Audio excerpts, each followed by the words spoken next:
우리는 법률 요건 중에서 법률 행위 그 중에서도 효력 요건 중에서도 일반적 효력 요건 그 중에서도 목적이 갖춰야 될 요건 4가지 중에서 2가지를 봤습니다. 2가지 남았습니다.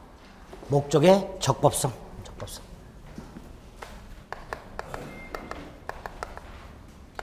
목적의 적법성이란 말 그대로 법에 위반되어서는 안 된다. 목적이 법에 뭐 돼서는 안 된다.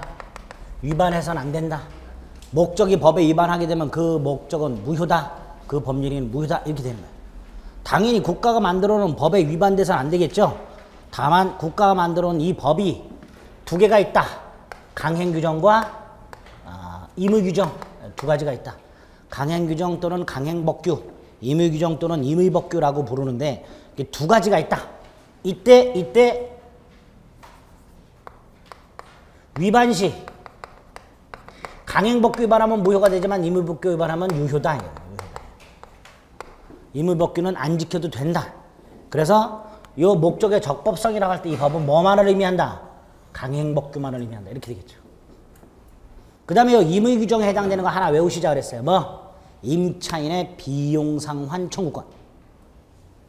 민법상 임대차에 있는 임차인은 임대인에 대해서 필요비, 유익비 상환을 청구할 수 있다. 라고 되어 있는 거.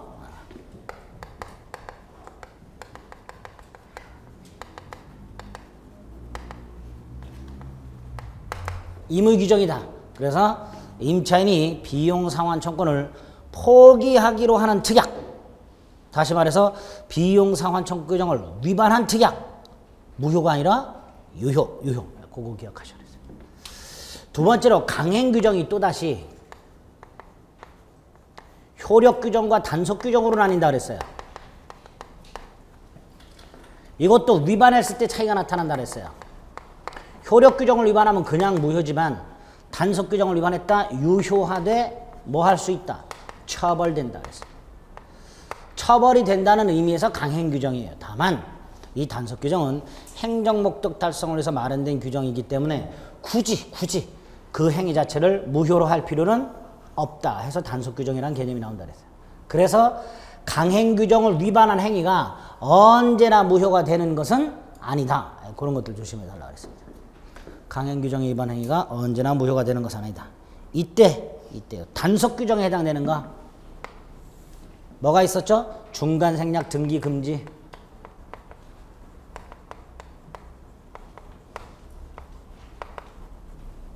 포괄적 1인 매매 금지.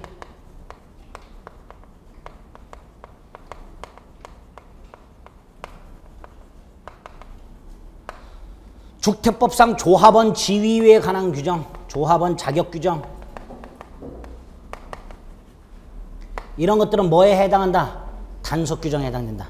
그 의미는 중간생략 등기를 했다 하더라도 유효, 포괄적 1인 매매 약정 유효, 조합원 자격이 없는 자에게 조합원 지위를 양도하기로 하는 약정 유효.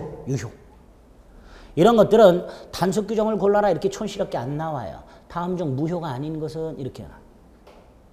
그럴 때 중간생략 등기 합의, 포괄적 1인 매매 약정, 조합원 자격이 없는 자에게 조합원 지위를 양도하기로 하는 계약. 이런 것들은 무효가 아니라 유효다. 이렇게 기억을 해주셔야 돼요. 3가지. 마지막으로 강행규정을 위반할 때 정면으로 위반하는 게 아니라 우회 위반이 있어요. 탈법행위라고. 강행규정을 우회 위반. 대표적인 어떤 게 있었죠? 국유재산을 취득할 수 없는 국유재산 관리 공무원이 자신이 아닌 배우자나 친인척 명의로 국유재산을 취득하는 행위.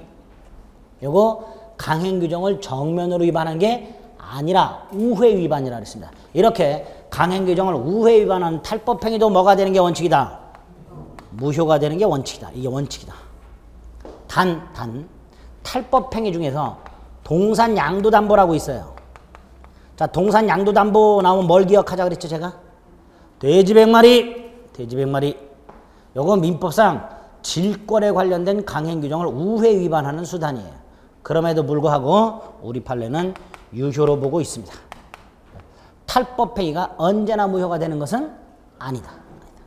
적법성에서는 딱 요 정도. 기억하실 게 요 정도예요. 적법행위. 맞나요? 한숨을 푹. 여러분들이 그렇게 한숨을 쉴 때마다 제가 마음이 무겁습니다. 예. 줄여준다고 줄이는데요. 예. 그래도 양이 많아요. 예. 죄송스럽습니다. 자, 네 번째로 사회적 타당성 마지막 요건. 같은 말로 뭐가 있죠? 사회적 타당성? 네? 사회 질서. 뭐라고도 부른다고요? 그래서 반사회 질서에 해당되면 무효 이렇게 되는 거예요. 반사회 질서.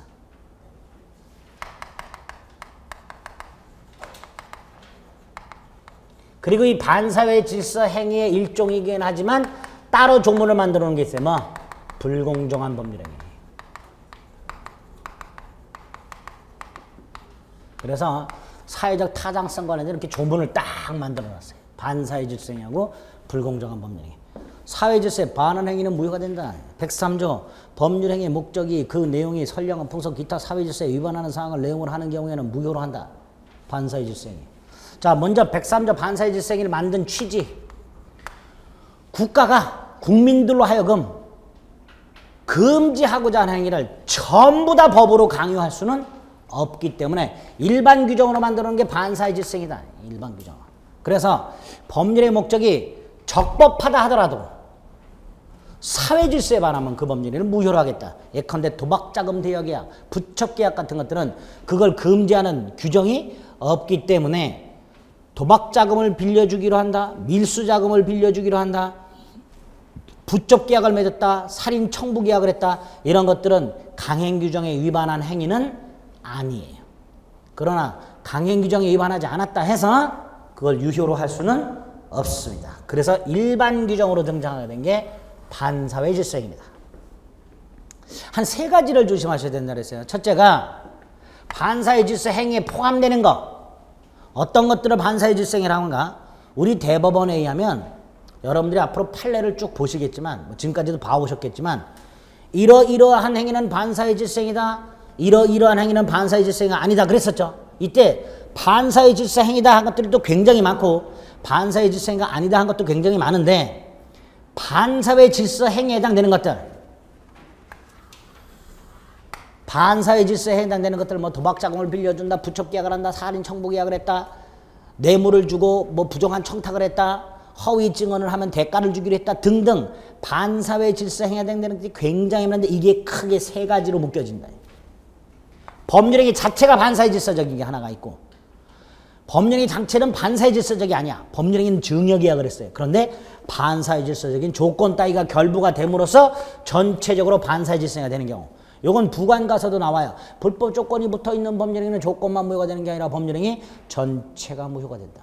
그렇죠? 그런 게 있고. 마지막이 동기예불법이다. 원래 동기예불법은 반사회 질서인가? 아니다. 아니다. 원칙 아니다. 법률 행위를 하게 된 이유가 불법했다. 내가 주택을 빌렸다. 빌리는 거 괜찮아요. 근데 왜 빌렸나 봤더니 하우스로 쓰려고 빌려. 하우스가 뭐예요? 그 뭐죠? 동양화나 서양화를 감상하기 위해서 빌리는 게 이제 하우스로 쓸 목적이에요. 근데 그걸 감추고 빌렸어요. 빌려주는 사람은 몰라요. 이런 걸 동기예불법이라고 합니다. 이런 건 반사회 질서 행위가 아닌 게 원칙이에요. 그런데 예외적으로 내가 주택을 빌리면서 외진 곳에 주택을 빌리면서 주인한테 혹시 도주로 같은 게 확보가 돼 있냐 말이지. 예? 자기가 반사회 질서적으로 이걸 쓰려는 거야. 동기의 불법이 있다는 거. 이거를 표시하거나 알려진 경우.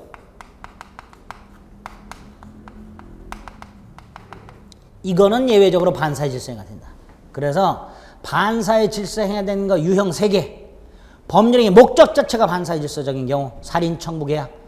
법률의 목적 자체는 반사회 질서적이 아니지만 반사회 질서적인 조건 따위 결부된 경우 증여계약을 하면서 숨겨놨어. 사람을 죽여달라. 이렇게.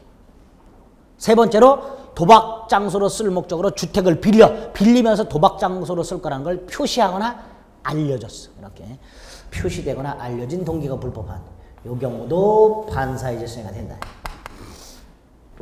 여기 첫 번째. 두 번째로 반사의 질서 행위인 거 아닌 거. 우리 판례 이해할 때 반사의 질서 행위인 것 아닌 것 구별해야 돼요. 그렇죠? 그 중에 아닌 것들 잘 나온 게 있어요. 첫째, 비자금을 조성하는 건 반사의 질서입니다. 근데 이 조성된 비자금을 소극적으로 임치하는 거 반사의 질서가 아니죠.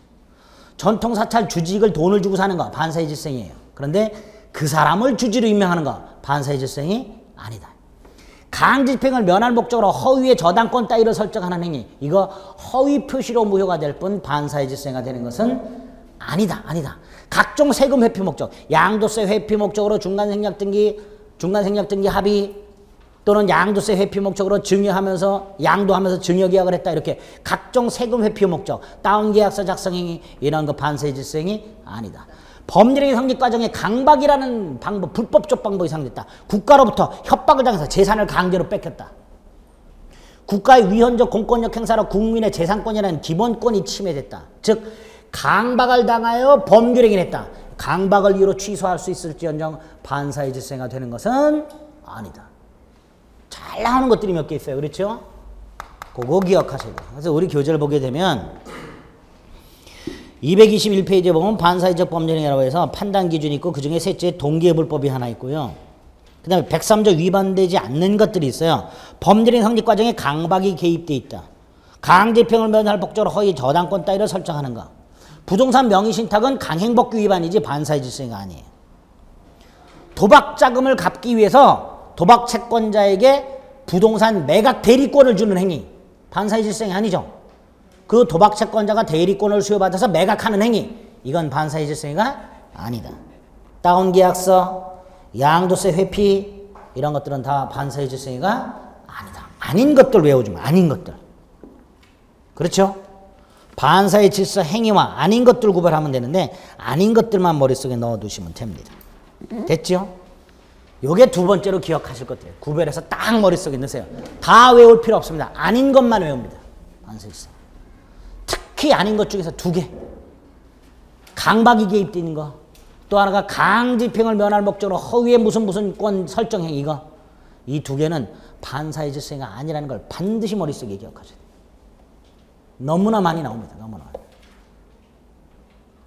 세 번째가 이중매매. 반사의 질서에서 정리해야 될 게 세 개인데요.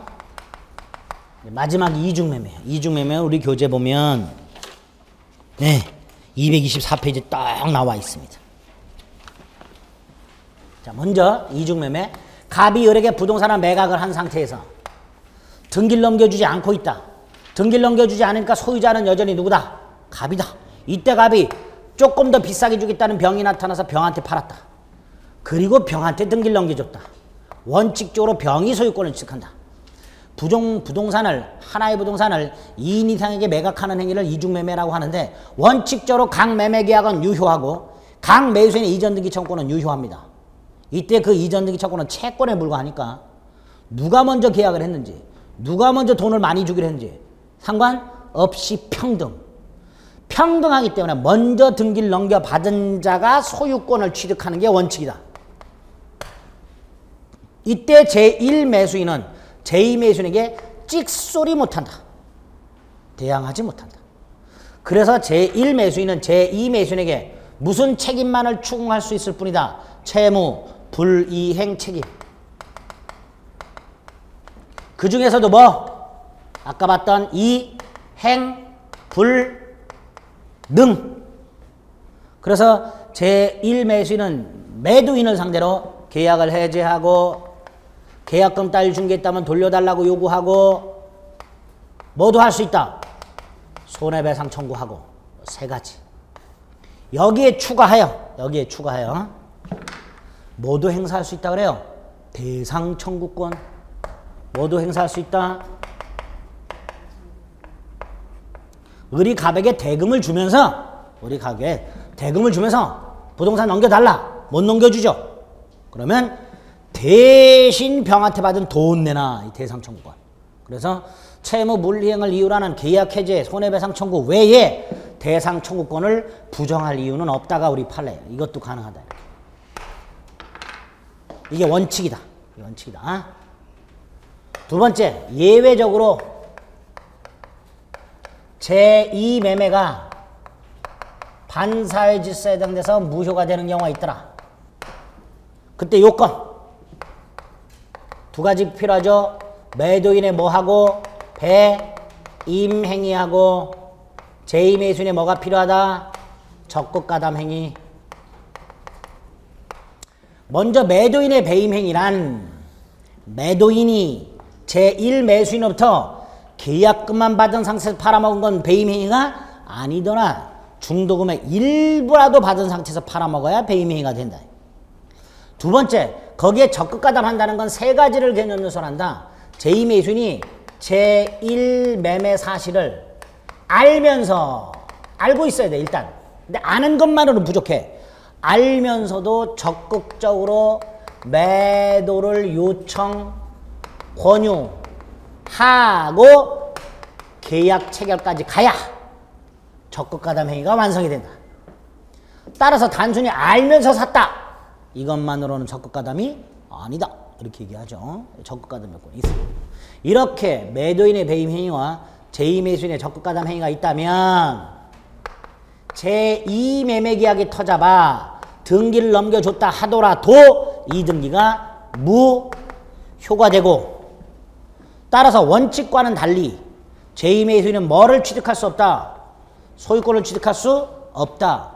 나아가 등기인 공신력이 인정 안 되니까 제2매수인과 거래한 전득자는 선악불문하고 소유권을 취득할 수가 없다.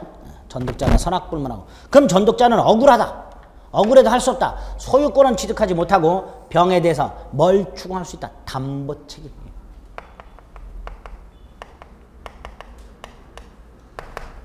전부 타인 권리 담보책임. 계약 해지하고 손해배상을 청구할 수 있습니다.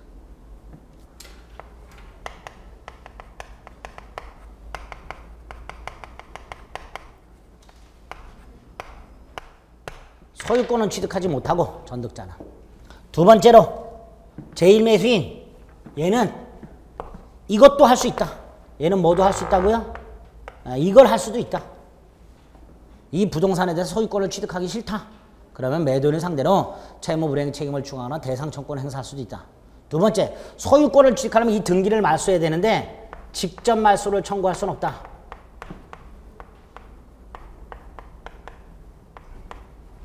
이건 청구할 수가 있다 없다? 없다. 대신 직접 할 수 있는 게 하나 있다. 직접 뭐는 할 수 있다? 불법행위, 손해배상.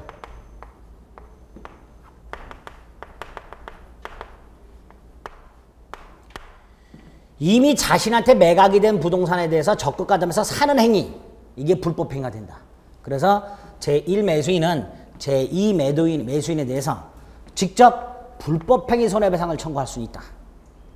두 번째, 병등기를 말소하는 방법은 이렇게 갑을 대위하여 말소를 청구할 수 있다. 직접은 안 된다. 세 번째, 갑이 직접 말소를 청구할 수는 없다. 갑이 병에게 등기를 넘겨준 건 불법원 임급이다. 따라서 갑이 병에게 말소를 청구할 수는 없다.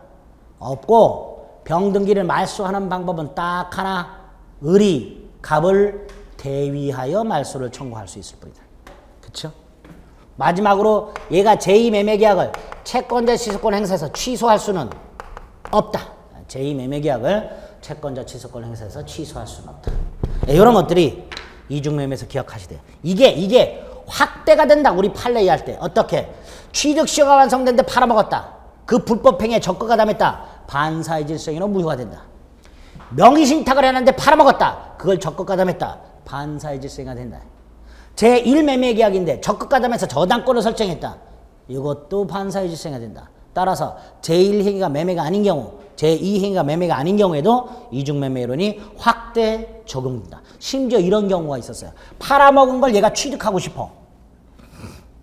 근데 지가 적극가담해서 샀다가는 무효가 되는 걸 알아. 그러니까 가짜 채권을 만들어가지고 경락해서 취득하는 방법을 취한 놈도 있어. 그것도 무효. 그것도 무효. 그래서 제1행위가 매매가 아닌 취득시효나 명의신탁인 경우에도 확대 적용되고 제2행위가 매매가 아닌 저당권을 적극 가담해서 설정하거나 가짜 채권을 만들어서 적극적으로 경락 취득하는 방법을 취했다 하더라도 그 경락 취득한 것도 무효다. 이렇게 이중매매 이론이 확대 적용되고 있다.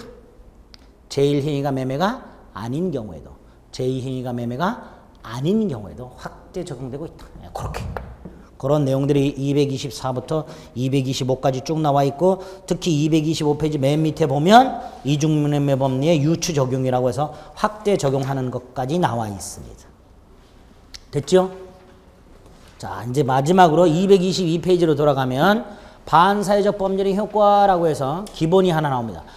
사회질서에 반해서 무효가 되면 절대적 확정적 무효, 절대적으로 무효가 되고 확정적으로 무효가 되고 따라서 무효행위 추인이나 무효행위 전환 따위는 인정될 리가 없고 두 번째, 이행을 한 상태에서는 불법 원인급여가 적용되기 때문에 급여한 자는 돌려받을 수가 없는 게 원칙이다. 그렇게 기억을 해두시면 됩니다. 그렇게 절대적 무효가 된다는 거하고 불법 원인급여가 적용된다는 거 이런 것들을 반사회 질서에서 마지막으로 확인해 주시면 됩니다. 반사회 질서에서는 세 덩어리가 딱 머릿속에 특히 이중매매 사례 형태 정리 잘 해두셔야 돼요. 아시겠죠? 문제풀이 할 때 또 해요. 또 걱정 안 하셔도 돼요.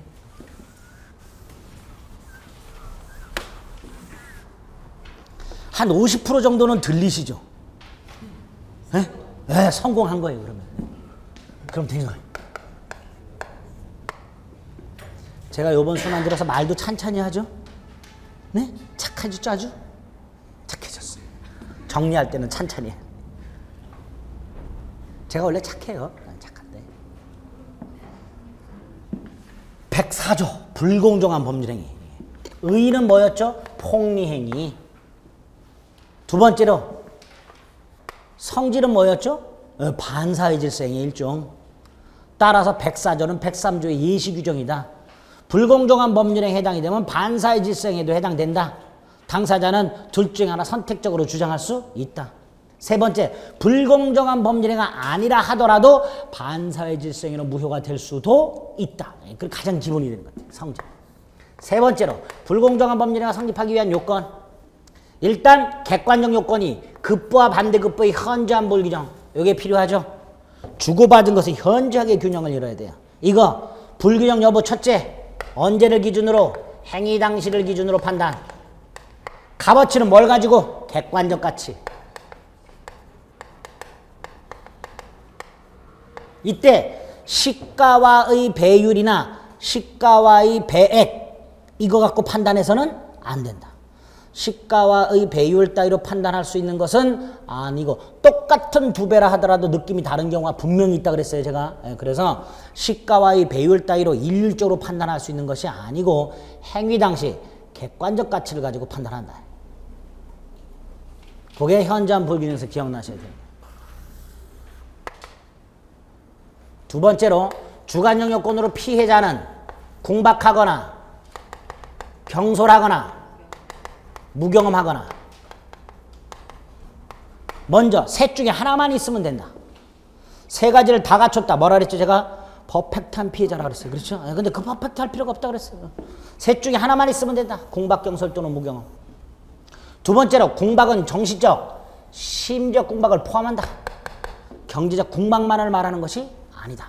무경험이란 뭘 말하는 건가? 특정 영역의 경험 부족을 의미하는 것이 아니라 사회 일반인 생활 경험 부족을 의미한다.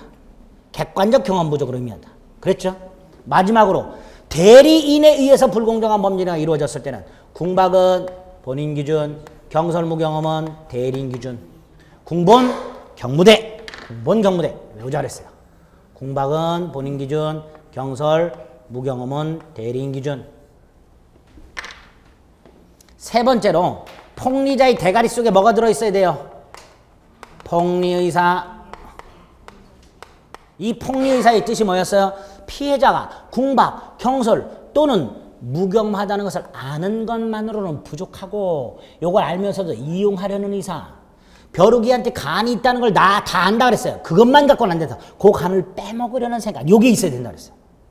보통 사람들은 벼룩이 간 빼먹을 생각 해요? 안 해?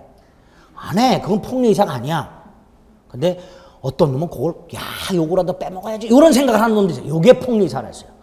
피해자의 궁박경설 또는 무경험을 알면서 그걸 이용해서 폭리를 취하고자 하는 의사. 이 요건 세 가지를 다 누가 증명해야 된다 그랬어요? 피해자가 입증.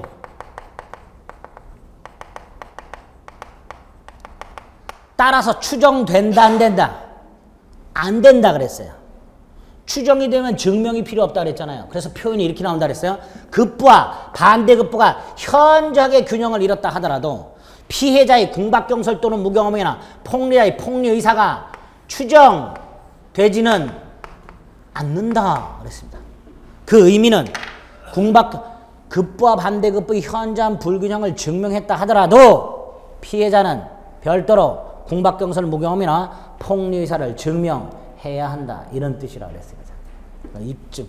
요걸 입증했다 하더라도 궁박경설 무경험이나 폭리의사가 추정되지는 않습니다. 요건. 효과. 불공정한 법률에도 반사의 질서이니까 절대적 무효, 확정적 무효예요. 따라서 무효행위 추인 따위는 인정되지 않습니다. 조심하실 거. 추인은 인정되지 않지만 뭐는 인정된다? 전환은 인정된다. 뭐가 인정된다고요? 전환, 무효행위의 전환은 인정된다는 게 우리 판례예요. 개발구역 내에 지주와 재건축 조합 사이에 부동산 토지 매매 계약을 했는데 그게 현저하게 불공정해요. 우리 흔히 말하는 알박기. 1억짜리 땅을 갖고 있는 사람이 재건축 조합에 10억에 팔았어. 불공정한 법률은 무효죠? 과거에는 무효다 그랬었는데 최근에 우리 판례 이게 불공정한 법률 행위로 무효라 하더라도 그 매매 계약을 적당히 감액하여 감액한 대금으로의 유효성을 인정. 그래서 1억짜리 땅을 10억에 매매했다 무효가 되겠지만 한 3, 4억 정도로 줄여서 적당히 감액한 매매 계약 유효성을 인정하고 있습니다. 이걸 무효행위의 전환이라고 해요. 10억 매매 계약으로서는 무효지만 3억 매매 계약으로서는 유효. 이렇게 무효행위 전환은 인정. 그 다음에 급부와 반대급부. 주고받은 게 있다. 피해자는 반환 청구할 수 있다. 폭리자는 반환 청구할 수 없다. 그렇게. 피해자는 반환 청구할 수 있지만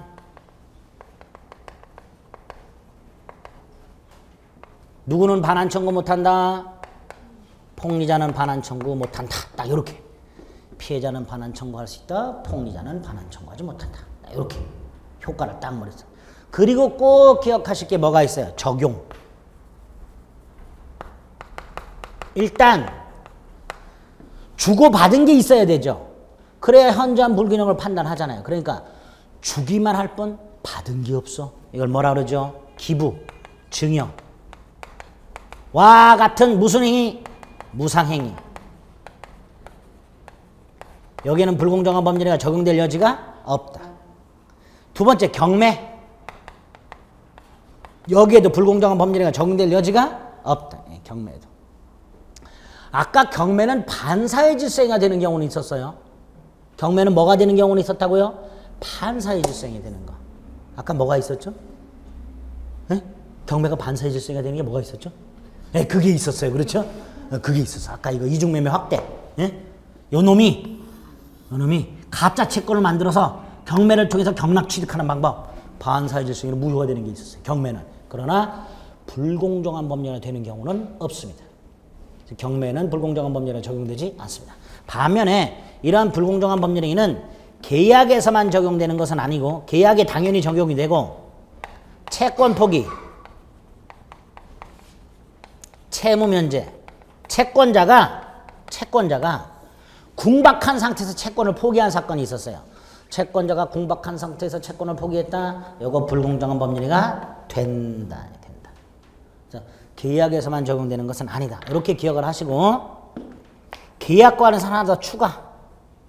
우리 가해자와 피해자가 합의를 보는 것을 무슨 계약이라고 하죠?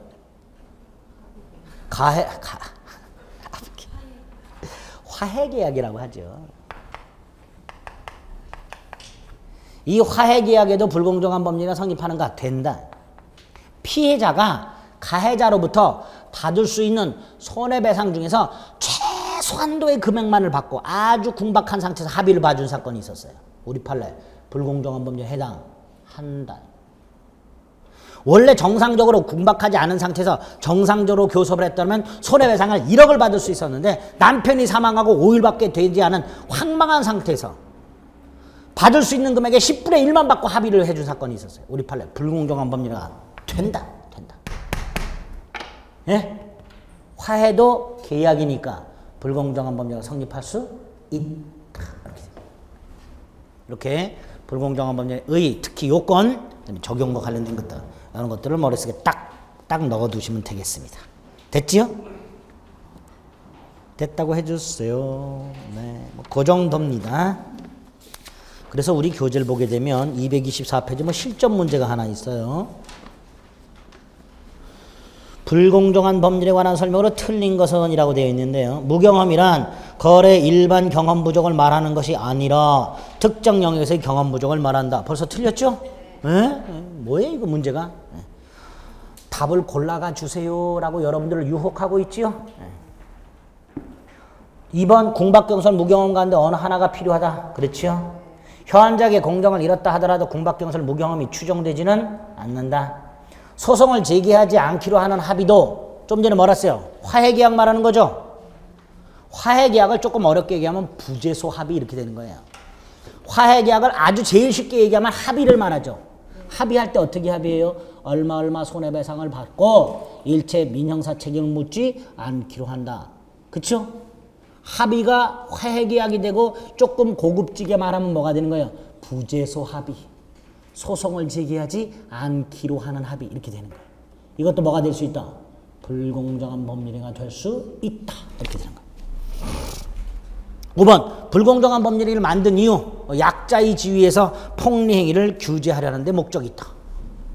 이런 건 답이 아니에요. 이런 거는 좋은 의미잖아요. 그렇죠? 좋은 의미로 나와 있는 건 답이 아니에요. 이런 것들은. 옳은 지문으로 나옵니다. 이런 것들은. 됐습니다. 그 다음에 226페이지 실전 사례 문제가 또 하나 있어요. 가분을에게 X토지를 98만 원에 매도하여라고 했으나 잘못하여 청약세에 89만 원으로 기재했고 이에 대해 을이 승낙했다. 자, 갑은요. 일단 의사가 98만 원이죠. 이게 의사예요. 근데 표시는 뭐라고 했어요? 근데 을이 승낙했죠. 이때 을이 갑의 의사를 알았거나 알 수 있었다라는 말이 있어요? 없어요? 없죠. 그러니까 표시된 대로 그대로 효력이 생긴 거예요. 계약은 얼마에 대해 성립한 거예요? 89만 원. 일단 계약은 89만 원에 대해 성립한 겁니다. 그런데 그 엑스토지 시가가 오르니까 갑은 병에게 팔아먹었어요. 이게 제1매매고 이게 제2매매예요. 등기까지 넘겨줬네요. 이중매매네요. 그렇죠? 자, 이중매매. 갑의 의사 표시가 불일치하는 경우가 하나 나온 거고 그 다음에 이중매매까지 결합이 돼서 문제가 나와 있습니다. 1번 을은 갑병사의 매매계약을 사기를 이유로 취소할 수 없다. 어쨌건 취소 못해요. 얘는 이거 제2매매계약을 취소할 수 있다 없다? 없다 그랬어요. 없다. 네? 없어요. 2번 89만 원에 성립한다. 오 맞지요? 3번 을은 병명의로 된 등기말소를 청구할 수 없다. 원칙이에요. 병의 소유권을 취득합니다. 4번 만일 갑을이 95만 원에 합의했으나 89만 원, 자 98만 원에 합의했다는 건 뭐예요? 의사가 일치한 거죠. 계약은 얼마에 성립하는 거예요? 98만 원. 의사가 합치했으니까. 자연적 해석이죠. 자연적 해석의 특징이 뭐였죠? 착오 문제는 발생하지 않는다. 착오를 이유로 취소할 수가 없다. 4번도 옳은 지문이네요. 5번 만일 갑의 배임행위에 적극가담한 병 얘가 적극가담했어. 그럼 무효가 된다 그랬죠. 근데 병과 거래한 전득자가 있어. 전득자 아까 뭐라 그랬어요?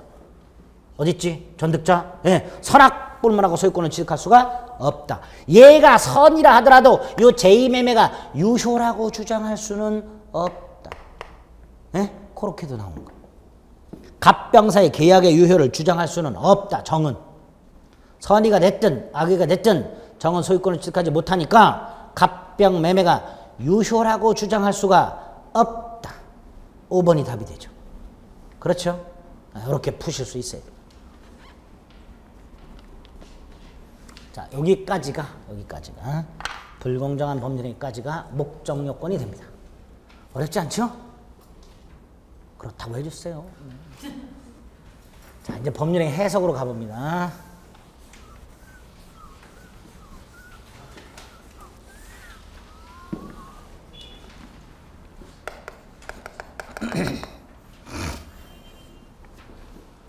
자, 일단 법률행위 해석은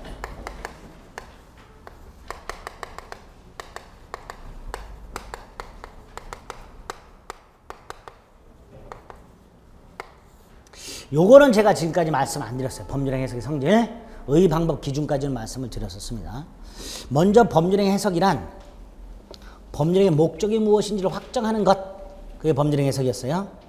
두 번째로 법률의 목적을 밝히려면 뭐를 해석할 수밖에 없다. 의사 표시. 왜? 목적이 어디에 들어있으니까. 의사 표시에 들어있으니까. 그런데 그 의사와 표시가 불일치할 때 문제가 생긴다. 갑이 아까도 말씀드렸지만 뭐 98만 원에 팔 생각이 있었는데 89만 원으로 표시했다. 어디에 중점을 둘 것인가의 문제가 생긴다 그랬죠. 이때 표시에 중점을 두는 것을 규범적 해석, 의사에 중점을 두는 것을 자연적 해석, 이렇게 부른다 그랬죠. 그렇죠.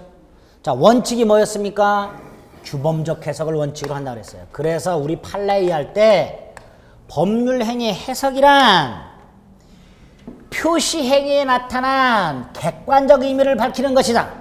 당사자의 내심적 의사 여하와 관계없이 계약서 따위에 나타난 표시행위에 나타난 객관적 의미를 명확하게 밝히는 것을 법률행위 해석이라고 한다. 그래서 규범적 해석을 원칙으로 합니다.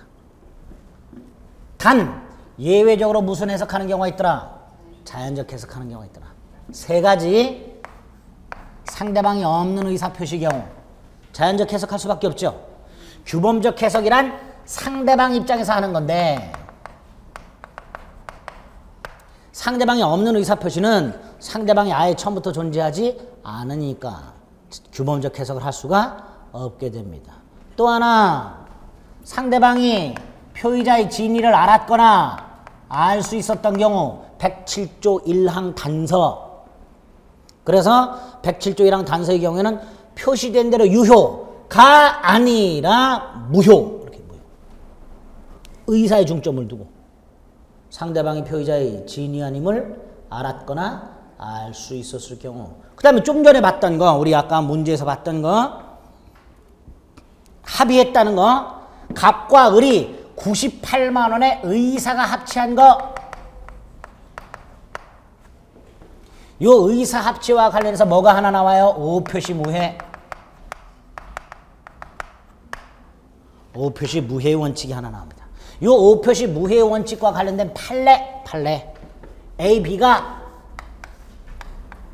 갑, 토지, 매매, 의사 합치가 있었으나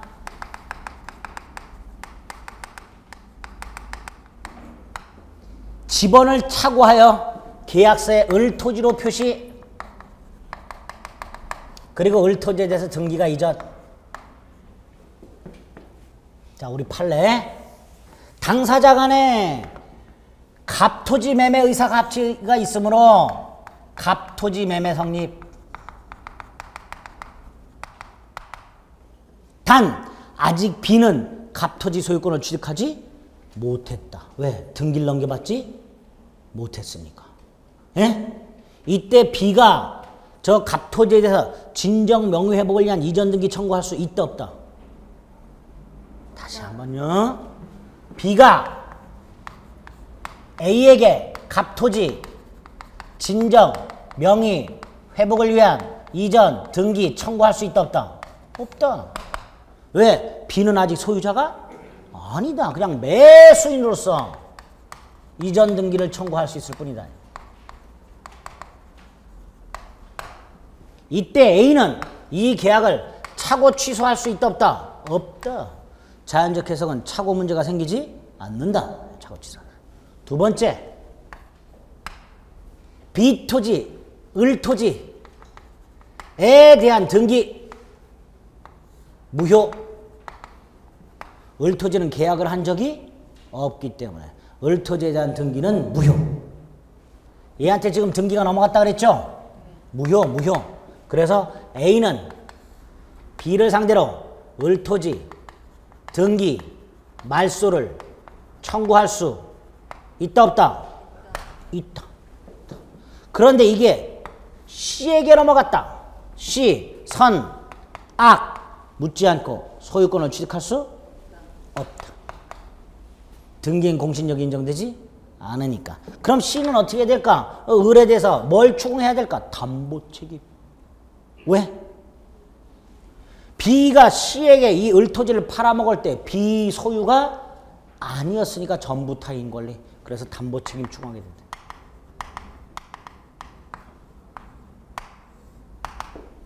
C는 어쨌든 을토지에 대한 소유권을 취득할 수가 없다. 그랬죠? 이때 A는 B를 상대로 등기말소 청구할 때 만약에 C에게 넘어갔다. 그럼 역시 C를 상대로도 등기말소 청구할 수 있고 뭐도 할 수 있다. 진정, 명의회복을 위한 이전 등기 청구할 수 있다.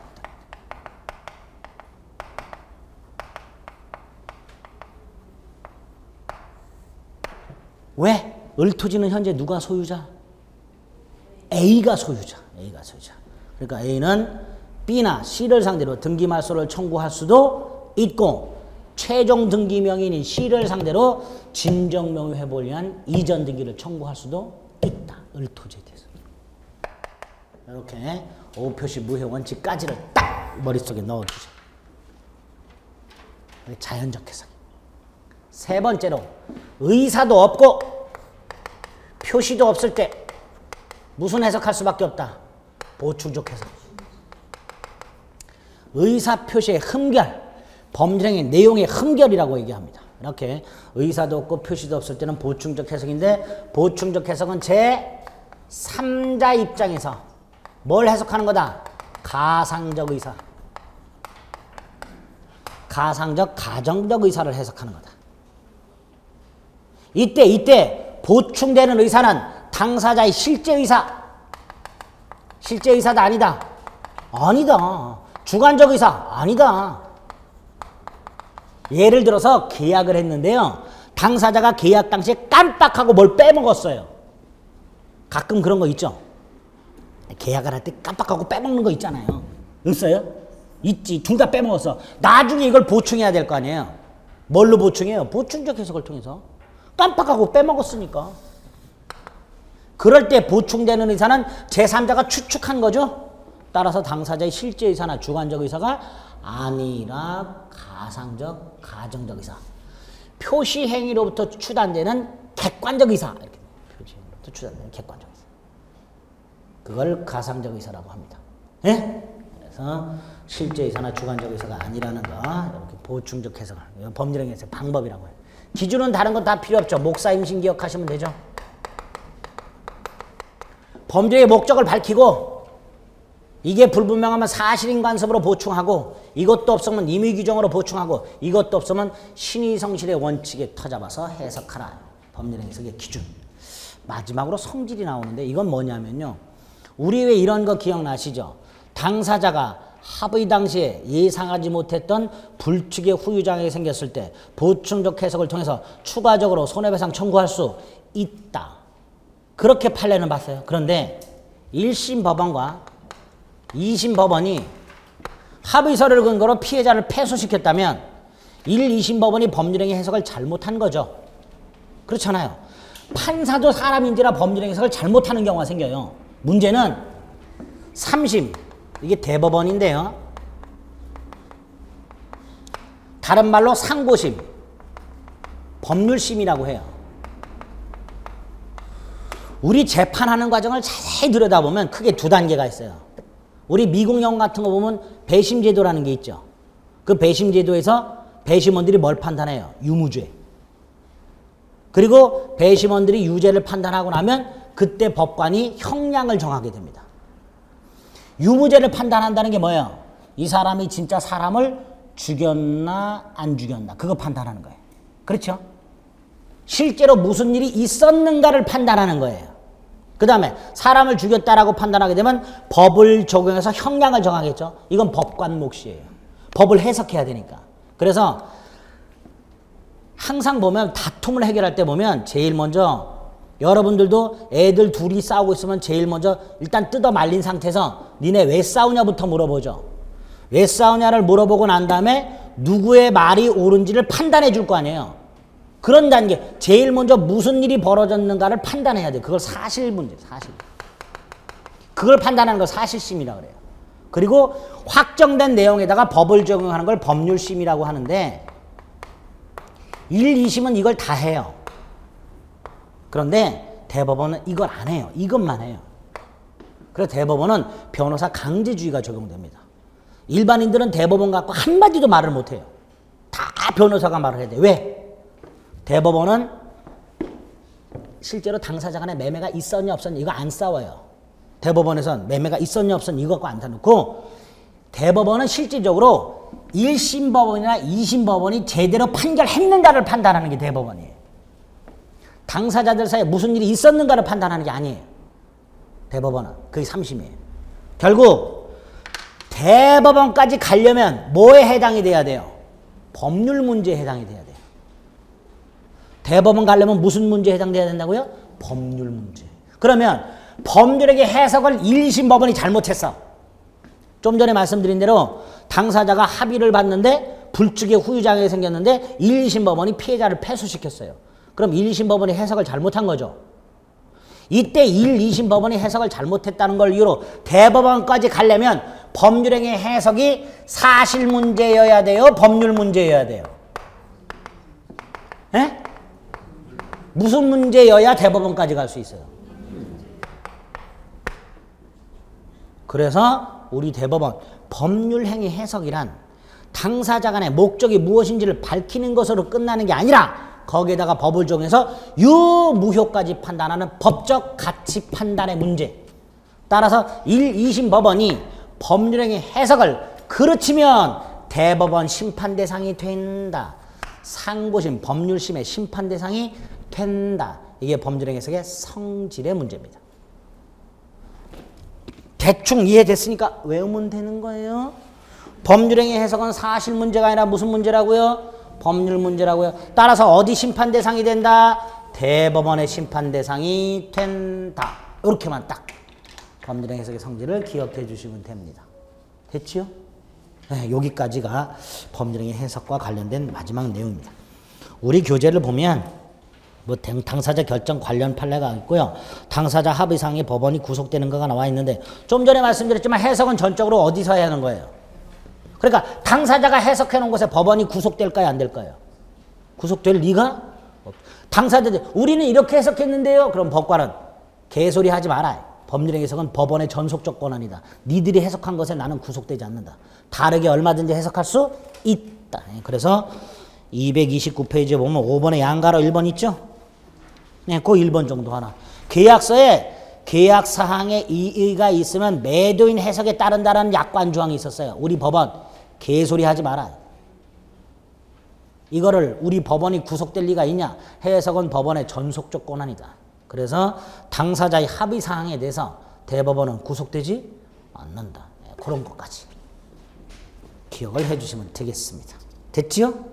네, 여기까지가 요거와 관련된 내용이었습니다. 의사표시 두 번째 잠시 쉬었다 보겠습니다.